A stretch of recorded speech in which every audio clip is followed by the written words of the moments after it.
Dhaka power distribution company DPDC যেন টাকার খনি। এখানে চাকরি করে লাইনম্যানও হয়েছেন কোটি টাকার মালিক, আবার প্রধান প্রকৌশলী গড়েছেন সম্পদের পাহাড়। তাদের দুর্নীতির খোঁজ শুরু করেছে দুর্নীতি দমন কমিশন দুদক। তাওহিদ সৌরভ জানাচ্ছেন বিস্তারিত।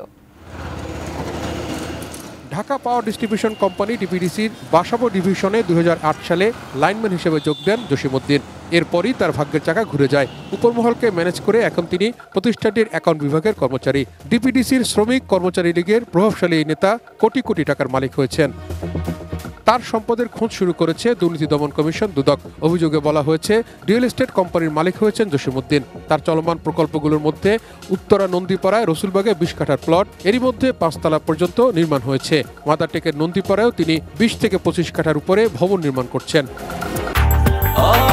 ব্রেকফাস্ট, টিফিন কিংবা স্ন্যাক টাইমে মজাদার আয়োজন মানে অল টাইম ব্রেড।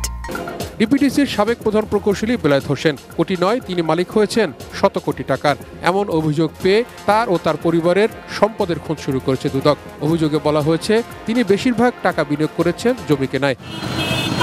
রাজধানীর ধানমন্ডির 3 এর এই ভবনে 1800 বর্গফুটের 2টি ফ্ল্যাট রয়েছে তার।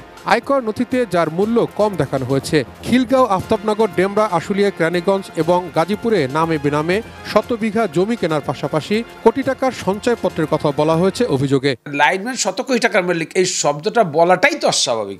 তার মানে এইটা কোন পর্যায়ে দুর্নীতি গেছে যে একজন লাইনম্যান সে 100 কোটি টাকার মালিক। তার লাইনম্যান যদি 100 কোটি টাকার মালিক হয়, তাহলে তার বসরা কত কোটি টাকার মালিক? ডিপিডিসির সাবেক ব্যবস্থাপনা পরিচালক বিকাশ দেওয়ানের 2000 কোটি টাকা পাচার সহ প্রতিষ্ঠানটির আরও অন্তত 2 ডজন প্রকৌশলী কর্মকর্তার দুর্নীতির অভিযোগ এসেছে দুদকে।